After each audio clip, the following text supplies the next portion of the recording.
Dear friends, आज हम बात करेंगे ट्रांसफार्मर के बारे में। तो सबसे पहले हम ट्रांसफार्मर की डेफिनेशन देख लेते हैं। A transformer is a static electrical device that transformer electrical energy from one electrical circuit to another और मल्टीपल सर्किट्स। यानी कि ट्रांसफार्मर एक ऐसी इलेक्ट्रिकल स्टैटिक डिवाइस है जो वोल्टेज को एक सर्किट से दूसरे सर्किट में फ्रीक्वेंसी को तब्दील किए बगैर जो है स्टेप अप या स्टेप डाउन कर सकती है। यानी कि ट्रांसफार्मर को जो सप्लाई दी जाएगी, जो वोल्टेज मुहैया किए जाएंगे, उस वोल्टेज की फ्रीक्वेंसी को तब्दील किए बगैर ट्रांसफार्मर जो है उसको दूसरे सर्किट के अंदर ट्रांसफ़र करेगा, लेकिन फ्रीक्वेंसी को तब्दील नहीं करेगा। जबकि करंट को या वोल्टेज को ट्रांसफार्मर जो है तब्दील कर सकता है। मिसाल के तौर पर अगर कम वोल्टेज उसको मुहैया किए हैं तो वो उस कम वोल्टेज को ज़्यादा वोल्टेज में तब्दील कर सकता है। यहाँ जो वोल्टेज उसको मुहैया किए हैं उससे कम वोल्टेज में उसको तब्दील कर सकता है। इसी तरह जो करंट की रेशो है उसको भी वो सेकेंडरी सर्किट में तब्दील करेगा, जबकि जो फ्रीक्वेंसी है उसको वो सेम रखेगा। मिसाल के तौर पर प्राइमरी साइड पे अगर जो फ्रीक्वेंसी है वो 50 हर्ट्ज़ है, तो सेकेंडरी साइड पे भी फ्रीक्वेंसी जो है वो 50 हर्ट्ज़ ही रहेगी। वोल्टेज चाहे बढ़ जाए या कम हो, लेकिन फ्रीक्वेंसी को तब्दील नहीं करेगा। इसी तरह से मज़ीद हम बात करते हैं कि ट्रांसफार्मर जो है उसके काम करने का असूल क्या है। तो ट्रांसफार्मर जो है वो म्यूचुअल इंडक्शन के असूल पर काम करता है। तो ट्रांसफार्मर के असूल को समझने के लिए सबसे पहले हमें म्यूचुअल इंडक्शन को समझना ज़रूरी है। तो सबसे पहले हम बात करते हैं कि म्यूचुअल इंडक्शन क्या होती है।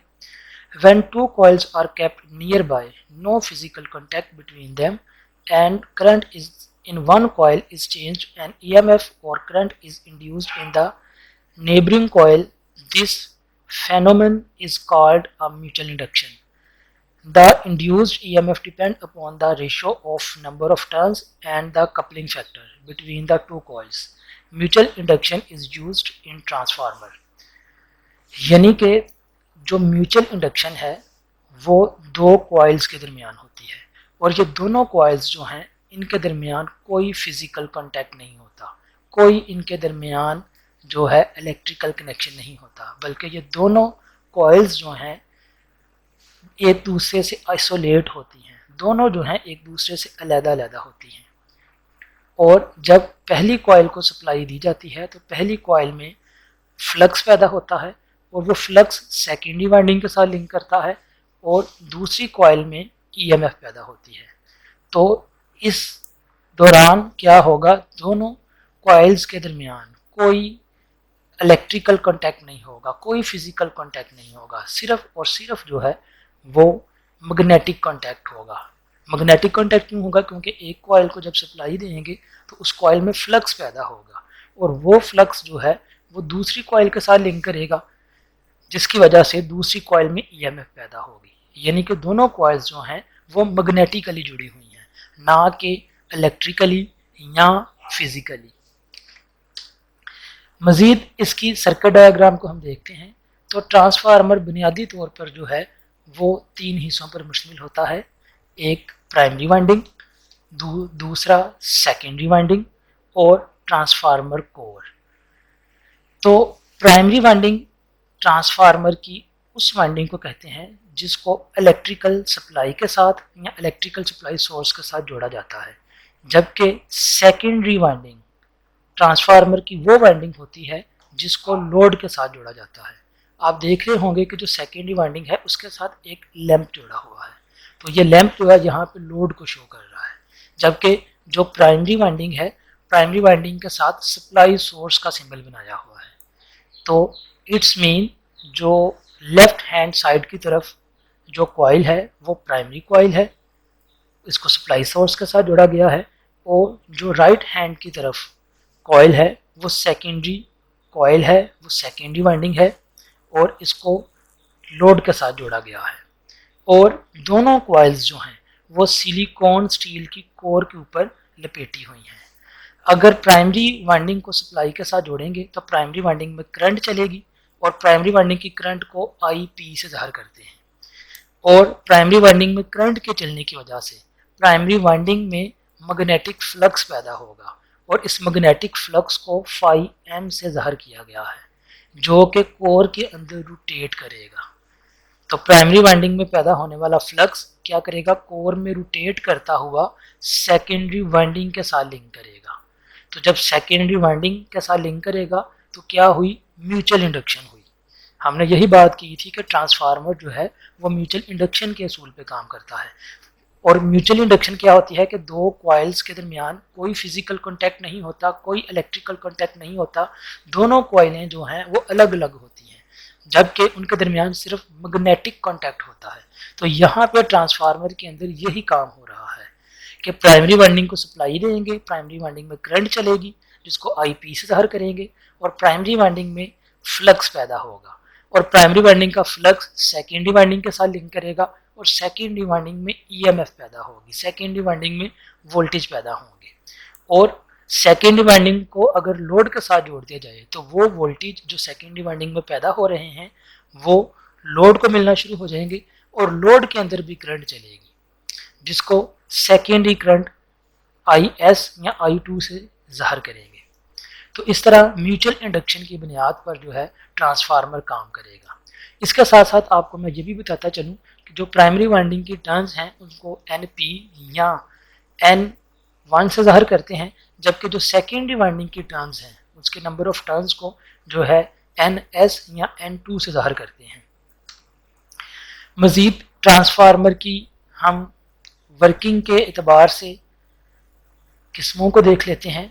ट्रांसफार्मर बेसिकली 3 टाइप्स के होते हैं, कुछ स्टेप अप ट्रांसफार्मर, कुछ स्टेप डाउन ट्रांसफार्मर और कुछ 1-to-1 ट्रांसफार्मर। तो सबसे पहले बात कर लेते हैं स्टेप अप ट्रांसफार्मर की।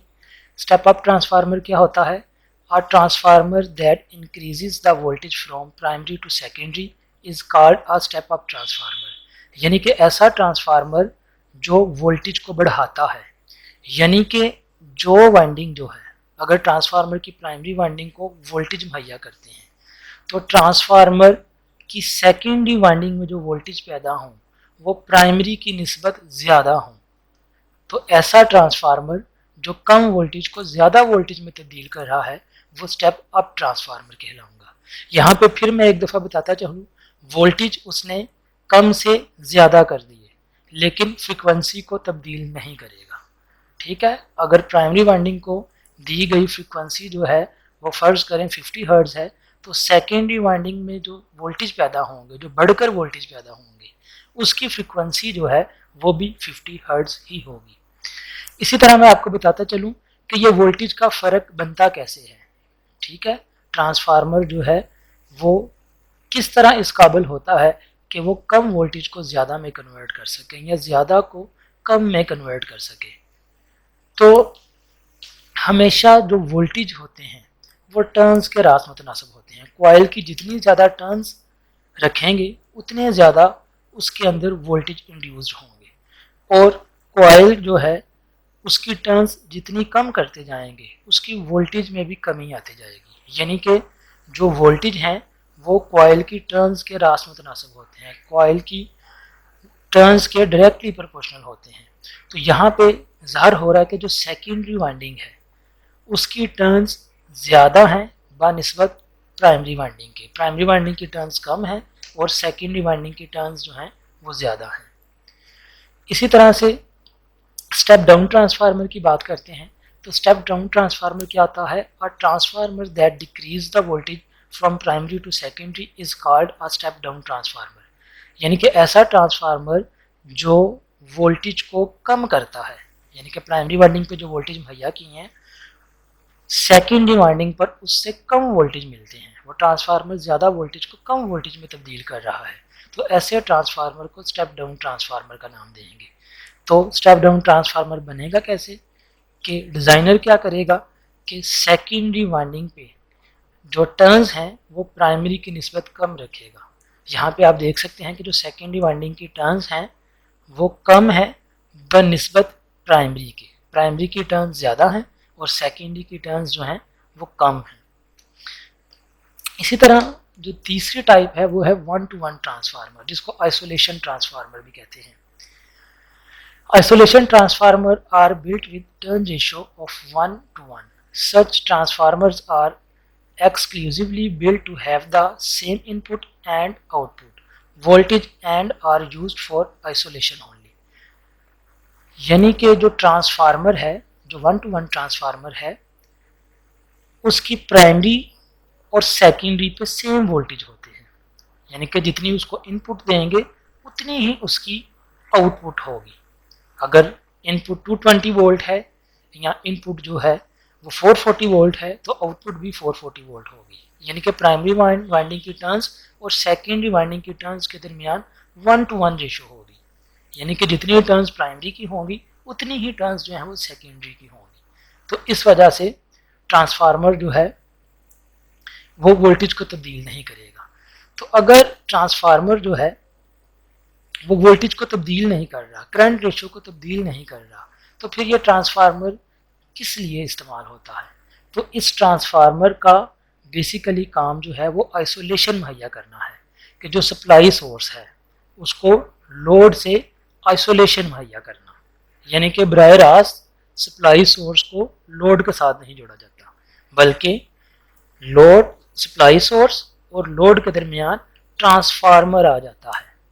और हमें पता है ट्रांसफार्मर की दोनों कॉइल्स के दरमियान कोई फिजिकल लिंक, कोई इलेक्ट्रिकल लिंक नहीं होता।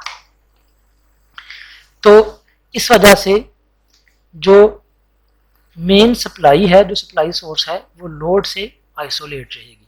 तो लोड साइड पे अगर शॉर्ट सर्किट होता है या कोई भी फॉल्ट आता है, अर्थ फॉल्ट आता है या फेस टू ग्राउंड फॉल्ट आता है, या तो उसका असर सप्लाई सोर्स पर नहीं होगा।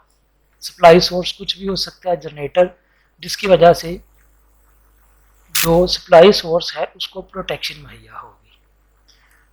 तो यकीनन आज का लेक्चर आपको समझ आ गया होगा। मज़ीद अगर आप 3rd ईयर के स्टूडेंट हैं तो मज़ीद मेरी वीडियोस को देखते रहिए, मैं इसके लेक्चर अपलोड करता रहूँगा। खुदा हाफिज़।